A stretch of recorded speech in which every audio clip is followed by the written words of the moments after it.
The following program was produced by CTV Community Television.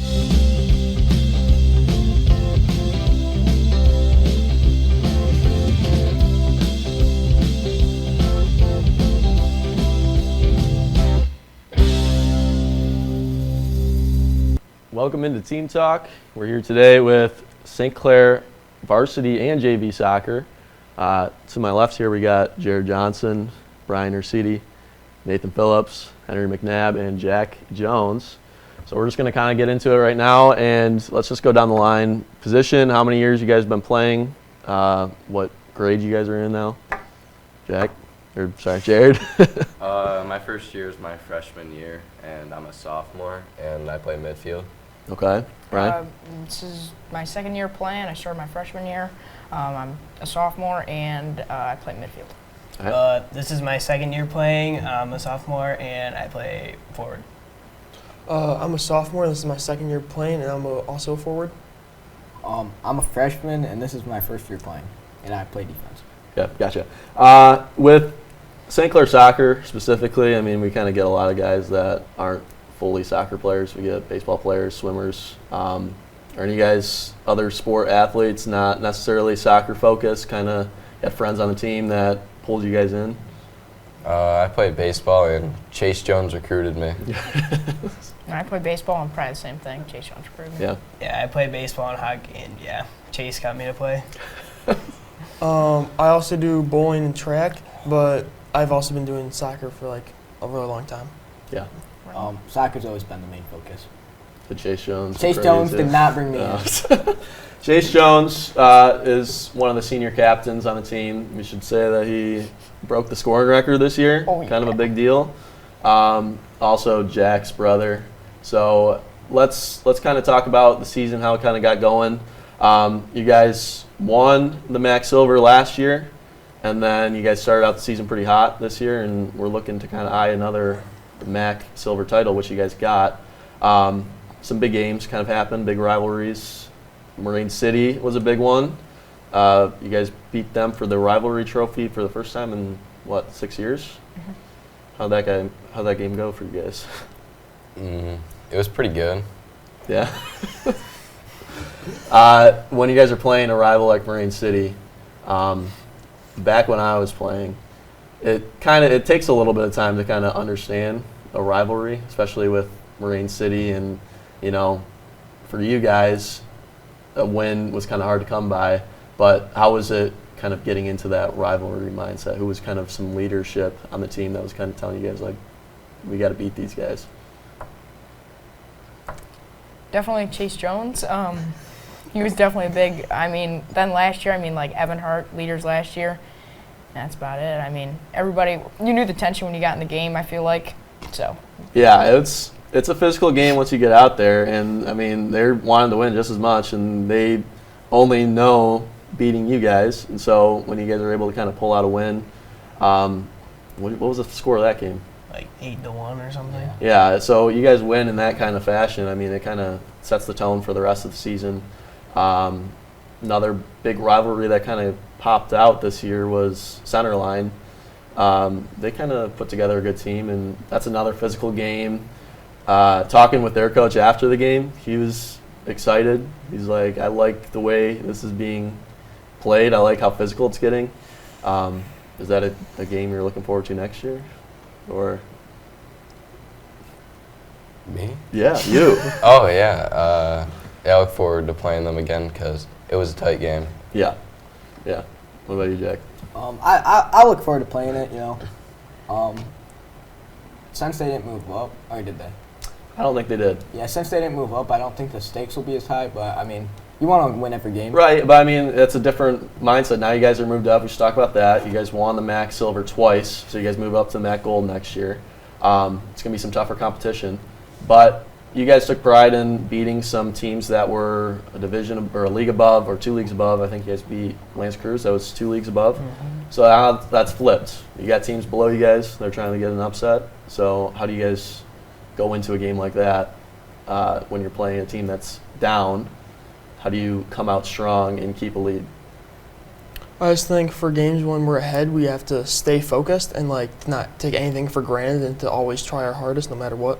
Right. Yeah, it's a lot easier to play when you got your back against the wall as like a lesser team, because you're looking to upset. It's fun to upset, but then now being up, you can overlook some games, and it's important not to overlook those games. Let's talk about Marysville. Marysville, always a tough team. You guys, last season, pretty big upset in districts. You guys beat them 2-1. This year, tougher competition, a little bit of injuries. Tough district game. 2 PKs? You guys had one, they had one. Just didn't work out that way. Going into next season, I think Marysville is in the MAC Gold too. So you guys will play them twice at least. You see how they play. Got 2 years under your belt now.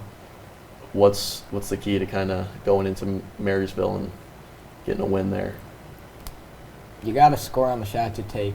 You're not going to get a lot of them. It's a defensive battle on both sides, and so you just got to, when you get a shot, you got to put it in the back of the net. Yeah. They always put together a pretty strong defensive team.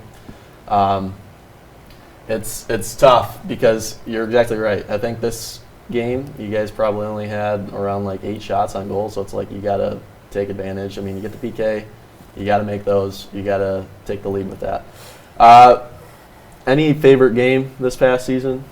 Game that you guys personally, let's just go down the line here. My favorite game was probably center line. Yeah? Which one? The first one The or first second one, yeah. First one? It was a bit chippy. Yeah. All right, Brian? Well, my favorite game is probably the Marine City game. That was definitely a highlight. Yeah. Big trophy game. Mhm. It's good. Yeah, me too. The Marine City game was fun to play in. Yeah. I really enjoyed the Marine City game just because it was our first time winning against them in a while, and it just felt really good. Yeah. I enjoyed the final Marysville game just because me and my brother really started to click at the end there, and that's when we really Yeah. got along. Yeah, I mean, like we said, he led the team in scoring, and you can't do that without having a strong supporting cast around him. I mean, Jared, you had, how many assists? Like 8 or so? Yeah. A lot of them were to him. But you can't get open, for Chase's viewpoint, you can't get open and allow a lot of good shots unless you have other threats on the team. A lot of you guys are drawing their defense onto you guys because he can just as easily give it up to one of you guys, and you guys are able to score from anywhere. So that makes it easier for him to do his job and for him to score. Let's talk some places that you guys have played at. So, Marysville. What's like your favorite field to play at? Environment's usually not that big of a deal, but Marysville kind of got a little bit annoying, I guess, their student section. But what are some fields that you guys like to play at? I like the Marysville one because they had a student section, so like the bleachers were kind of competing too. Right. Yeah, it kind of gets you more into it when their student section is into it, good or bad. It kind of gets you fired up. I like playing at Lakeshore. I guess their fans they're just a little more rowdy. It's fun to play in. Yeah. I liked our field the best, honestly. It's just like fun to play at home. Yeah, you guys were undefeated at home this year, actually. So I mean, it's a good place to play when you guys are just winning there consistently. Better? I definitely like playing at home the most because we get to see like a lot of people from like the community come out, and it's really good to see that. I like playing at home, mainly because I don't really like driving, like far out. Yeah. But I also just I enjoyed home field advantage. I mean, obviously we went however many. I mean, we went undefeated. Let's put it like that. Yeah, right. So- It's fun to win, and wherever you're winning, it's a fun place to play. None of you guys like Port Huron Northern, the sick grass field? Oh yeah, I don't really like grass, so it's man. alright. I like it better than turf, but I'd rather just play at home field advantage when you're undefeated. Yeah, turf versus grass is different. You guys mostly play all turf now, but I mean, not even that long ago, 5 years ago, there were still a lot of teams in the MAC that had grass fields and not kept up well. Like it was a game changer going into a place where their field is crowned and they have potholes and everything. It's a completely different way of play. But now, all on turf, it's a little bit more consistent. You guys can play more consistent. I mean, just talking more stats, you guys scored 64 goals as a team this year, which was a team record, and only allowed 19 goals. So defense was a big part of your guys' team. A couple of our defensive players, Jack, you played defense a good amount. What was a big reason for the defensive success this year? Definitely the goalie calling things out and being a good leader back there. Seth White, who is a senior this year, 85% save percentage. About 85%. That's a huge thing to have back there. And yeah, you're right. He's a vocal kid. He can organize you guys in defense. And then a good defense allows for the offense to get going, just getting steals, passing it up to Jared or Nate up top. What's the big thing about offense that kind of clicked for you guys?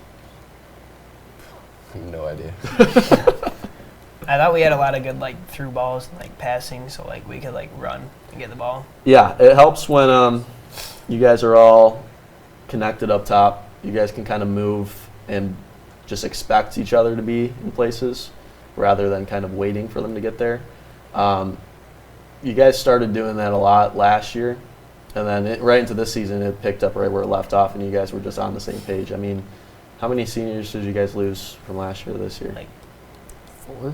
yeah. 4 or 5, and then this year you guys are losing 4, I think. Yeah. So looking into next year, you guys are bringing back a lot of guys, and a lot of you guys don't have a lot of soccer experience, like played it your whole life, but you guys had another year under your belt of playing. So looking into next year, what's some big goals you guys are looking to achieve? Finish with a winning record in our new MAC that we're in. Yeah, that's a big one. It's going to be a tougher challenge. I mean, it's crazy how big of a difference it is from the MAC Silver to the MAC Gold. But you guys, I think you guys could have easily competed last year in the MAC Gold. And you guys are returning so many kids. I think you guys are going to do a good job there too. What about you, Brian? I think probably to keep a winning record, I think that'll be much harder in the MAC Gold, but I think we can still do it. I'd like to uphold what we have playing other teams in other divisions. Yeah. So I think I'd like to keep a winning record. Nate? Just like compete and have fun. I think we'll do fine. Yeah. Something that I want to do is win both of our rival trophies against Marine City and Marysville. That would just be a great thing to see. That would be awesome. I'd like to see what our new identity is, because obviously with Chase breaking the main goal record, a lot of things went through him. Right. And so I'd just like to see how we play and find our new identity. Yeah, I mean, 31 goals is a big percentage of team goals. 31 out of 64. So that's right around half of the goals are going through Chase. That's got to go to somebody next year. And, I mean, for you guys are sophomores mostly and one freshman. Another year, you guys are going to be older, stronger, faster. It's just going to naturally find somebody. I mean, what Chase had like 6 goals the year before that. So it just kind of it picks a random person, and whoever kind of gets going is just going to keep going. What about for districts? I mean, you guys, the good thing with districts is usually it's the same pool of teams, more or less 1 or 2 teams. What are you guys looking to do in districts for next year? Win. Win a district title? Okay. What do you guys got to do to achieve that? Work good as a team and play team soccer. Yeah, I think it's what you guys did this year. I mean, strong defense and being able to score a lot on offense. Talking record, you guys went 13-3-3, 8-0-2 in the MAC Silver, so you guys were undefeated in the MAC Silver. You guys are going to have to step it up a little bit against MAC Silver or MAC Gold. It's going to be some tougher competition, but you guys play the way that you guys are playing. That's just going to happen. What about, okay, we'll finish with this one here. Any role models, player role models, other role models that just kind of make you guys good athletes and good human beings? Role model is Reed Packin. Great. Ryan? I would say Coach Dale McNabb. He'd probably be my role model. I aspire to be like Coach Dale. Probably Coach John Jones. He's a great coach and just a positive person. Nice. I feel like all of our seniors this year were really good role models and like really good leaders. So really just any of them really. Oh, probably Coach Jess. So we got all four coaches. Yeah. That means that the coaches are doing something right. And we got the coaches coming on in the next segment. I just want to thank you guys for coming in. I mean, you guys got an exciting outlook ahead for next season in the MAC Golds.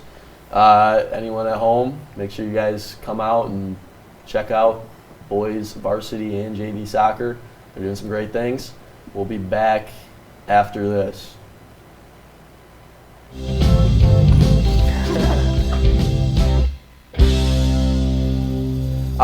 So we just had the boys on. Let's kind of run through some reruns of the same question, some big games that you guys liked out of this year, and some bigger wins that you guys liked. Well, for me, I think what really was kind of a season-defining moment for us was actually quite early in our season when we played Centerline.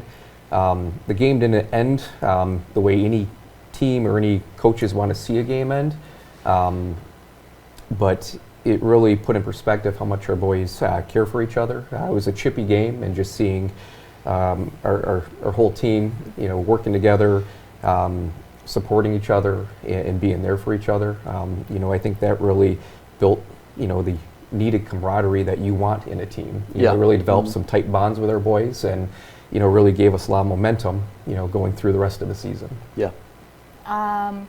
This was really a season that knocked off a lot of bucket list items for me. We'd never beaten Lance Cruz, and we were able to do that this season.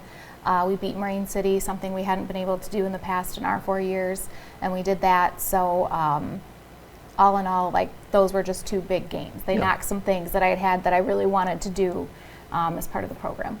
Yeah. Yep. And I would say for us, in terms of the JV team, I was really proud of our boys beating Grosse Pointe North. We played both their A and B JV teams, and we were able to defeat both of them.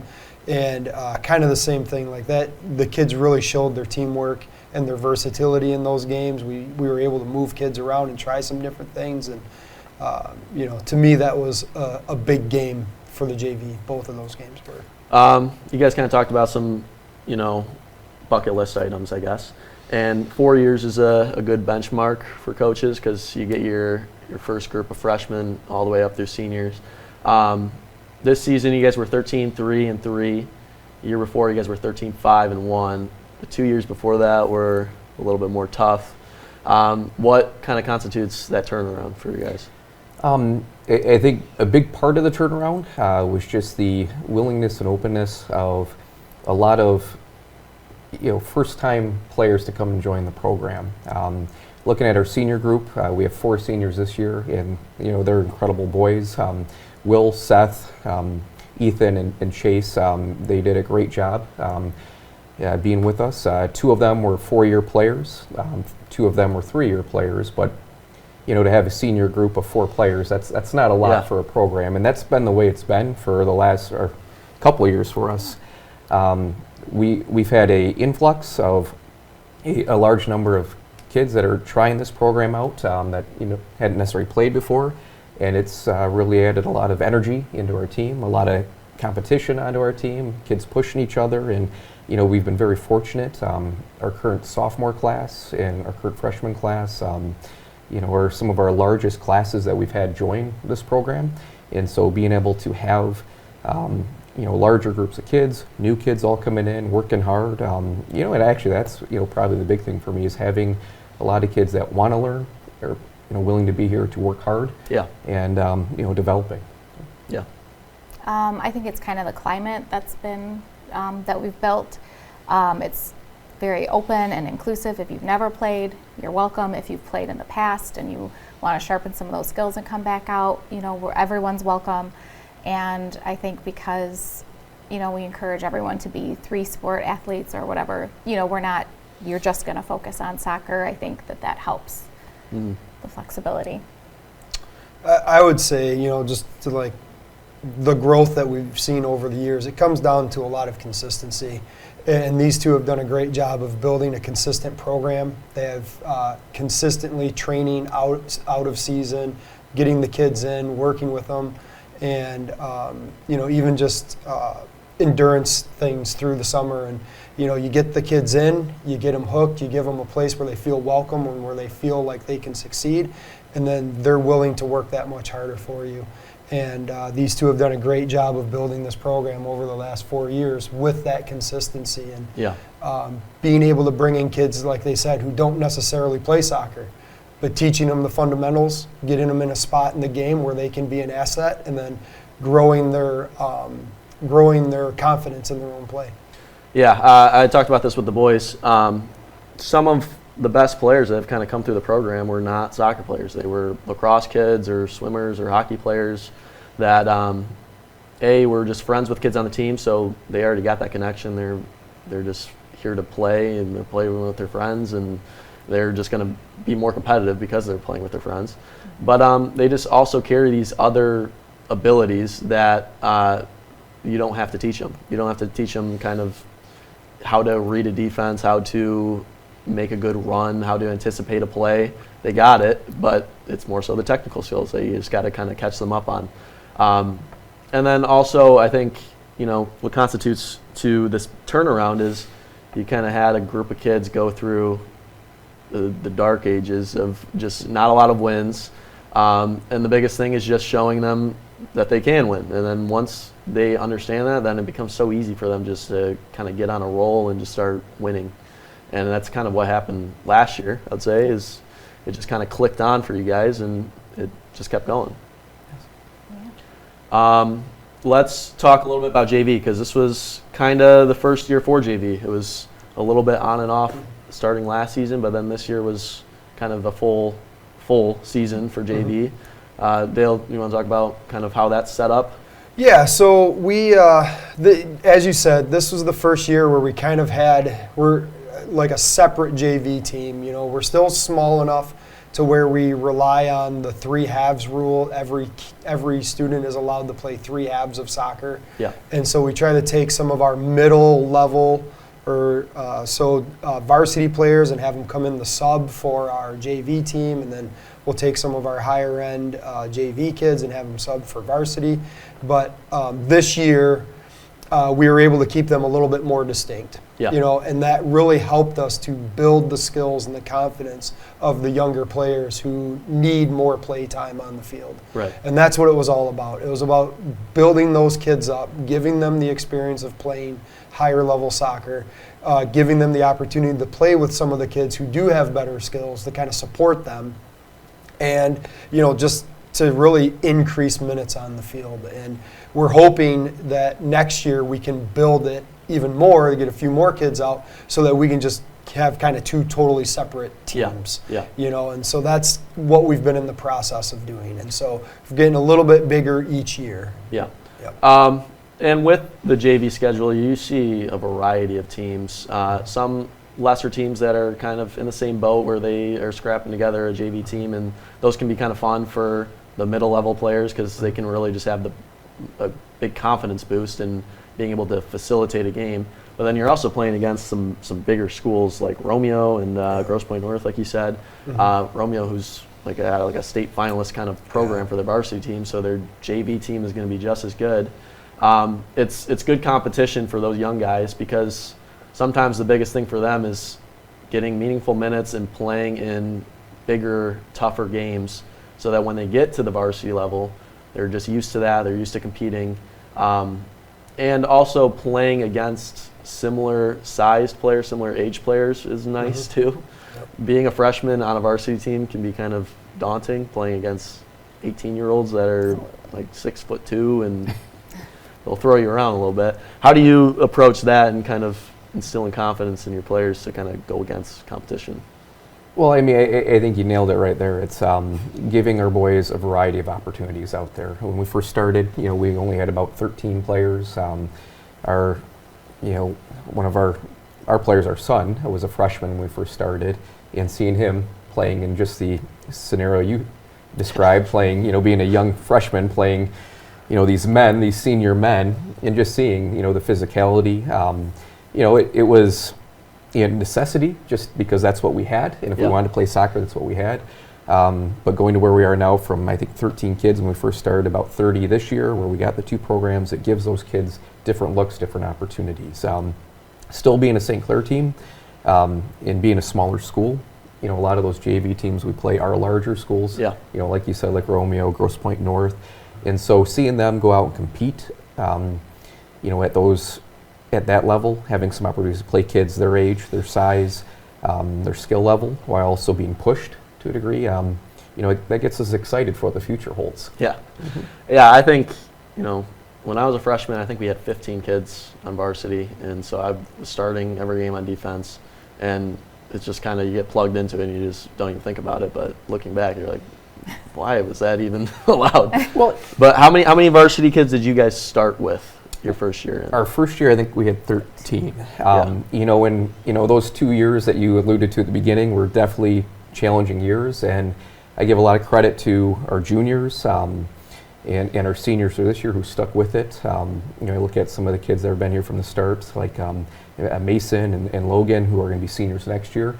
Their first year was a difficult year as well, and it was. I mean, having the amount of kids we have now, it gives us flexibility. Those first 2 years, it was we're going to play bend, don't break. We're going to stack the box. We're going to keep everyone back and just hold on and try to, get a tie or try to survive this match without getting mercied, which probably wasn't a lot of fun, but it was a necessity. And now, with the kids we have, the talent we have, the athletic ability we have, I look a lot at our sophomore class and our freshman class of kids that are coming up.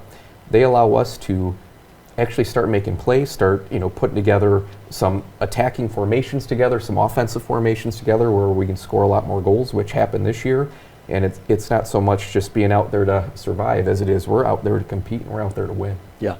So 13 kids, you guys' first year. What is the roster size for this past season? It's hovering around 30 kids. Yeah. So almost double what you guys started with. So what are you guys doing to draw in so many kids and kind of keep this program going and building off each other year after year? Well, we're certainly going to keep at it, and we're going to have some winter training opportunities. We'll do some indoor soccer opportunities for kids that are available. I mean, one of the things that Coach Jess already mentioned is we certainly encourage kids to participate in other activities. What we do worry about and we don't want to see is any burnout. And so participating in other sports, other activities, develops other skills, other muscles, so we encourage that. And for those that aren't doing anything, the best advice we have is get out and do something. And so for kids that are looking to stay physically active, we'll probably start some indoor winter training opportunities probably in February. And then as we get closer to the season, we'll definitely do some summer activities. Some things that we do to help encourage kids and help get participation is we don't ever charge kids for anything like that. Everything we put together is free for anyone to try out and participate in. We don't ever want to discourage anyone over that. We're also extremely flexible. We'll take kids with their schedules. We know kids got to work. We know kids got other things going on, and so we're very open and flexible and work with anyone, with whatever else they're doing. And so, the other piece of that is we look to put together some team building activities, some gatherings over the summer, some things to do when the season starts just to build some of that camaraderie and, keep the relationships developing. You guys running any fundraisers or anything that anyone can help out with for the program? Some fundraisers we're looking at doing is we got some communications in the works for working with some local establishments or restaurants to have our team come in and serve the public and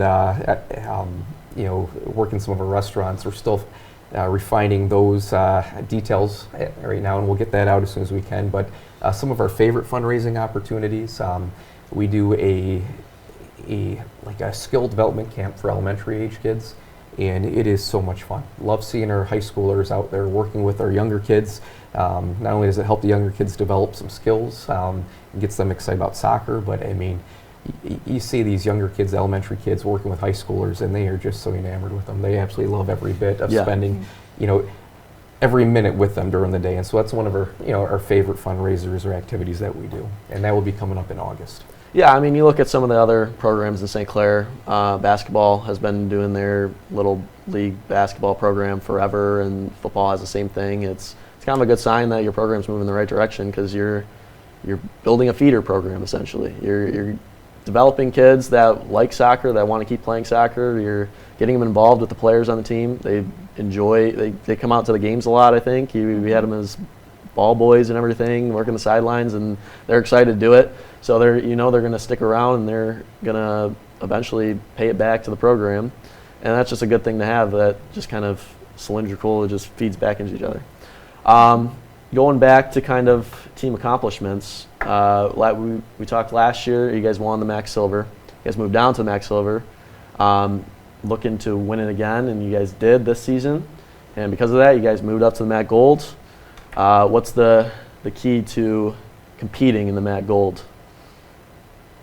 Well, I will say, I'll jump in. We need to continue with the consistency that we've had. We need to go out. We played several teams from the MAC Gold this season. We played up. We even played some teams higher up than the MAC Gold, and we held our own with them this year. And the fact that we're not losing a lot of seniors, we have a lot of returning players.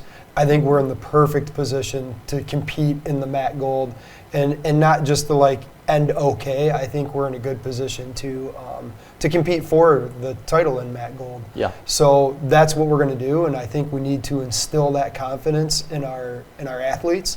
And if they come out believing and they know that they've already played these teams and done well, then there's nothing stopping us from doing the same next year in the Gold.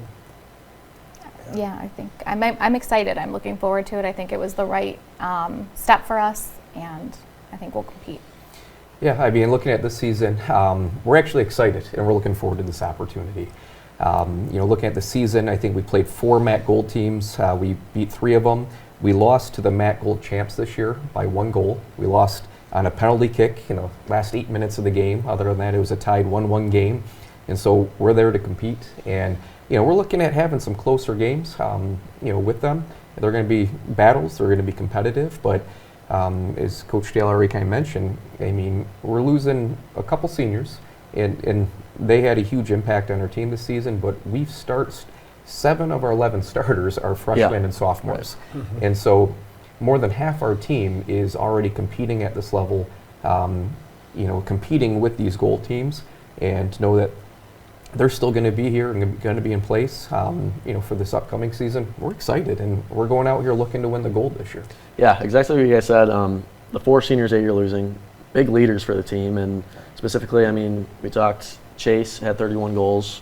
That's a big goal scorer, and then you're losing Seth, who was your guys' starting keeper, 85% save percentage, but you're only losing 4 players.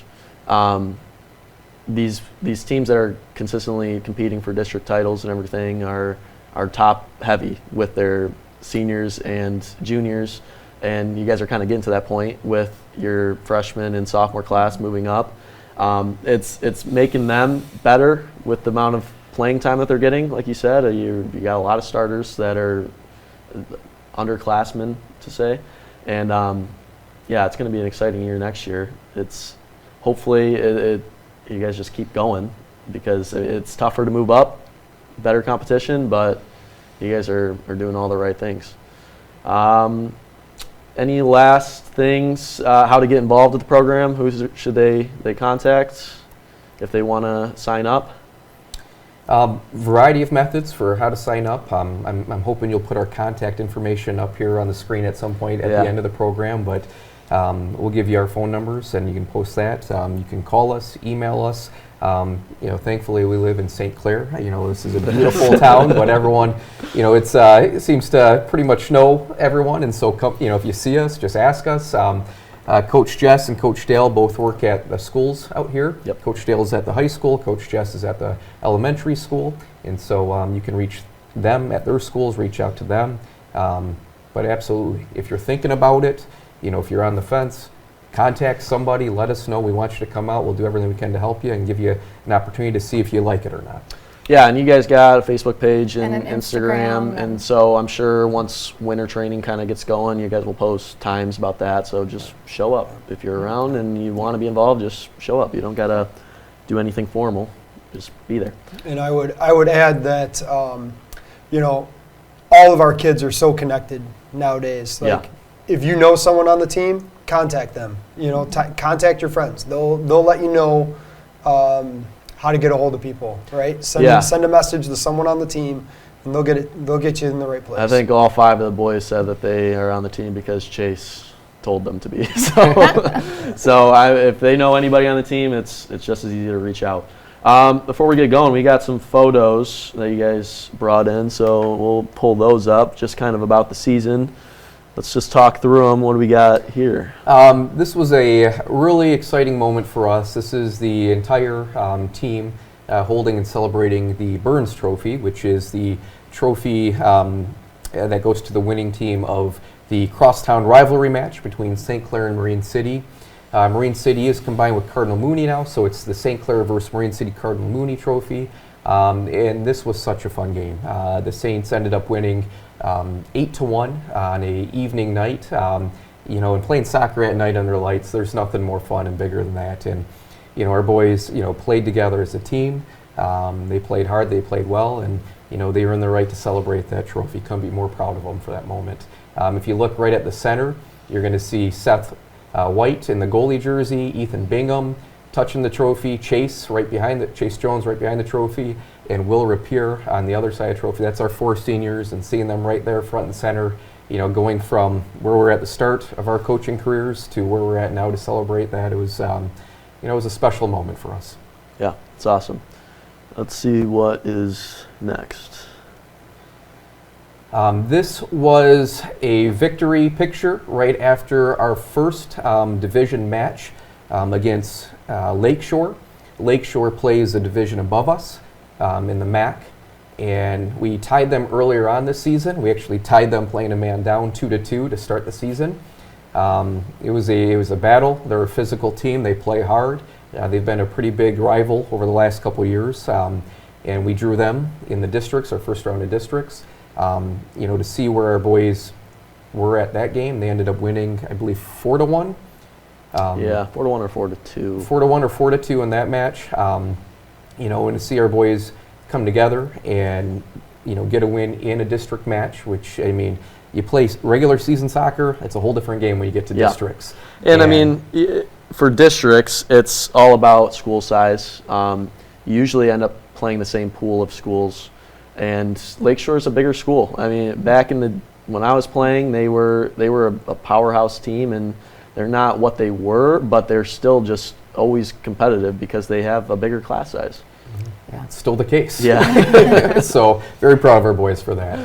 This is our goalie, Seth. You can see he's got his captain's badge on, one of our captains, but making another one of his routine diving saves.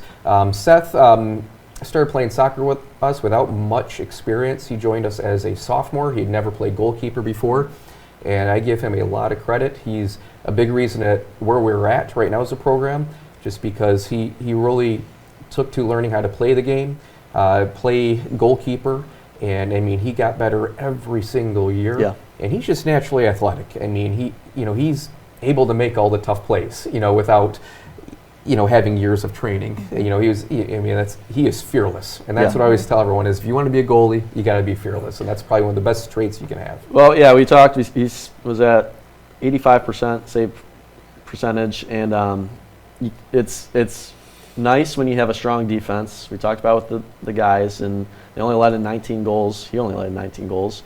And he had a strong defense, but as I think Jack said, it's big constitute to him because he's controlling everything back there. He's organizing and he's vocal. He's definitely a leader, and you know it's going to be a tough loss next year, but it helped out the defense, and kind of they're able to step up because of him. And also, I want to chime in, he was a great mentor to our other goalie, Ethan Gander. Mm-hmm. You know, it is going to be a big loss losing Seth for his leadership and his skill out there, but we're also excited for Ethan Gander and Ricky Ambrose.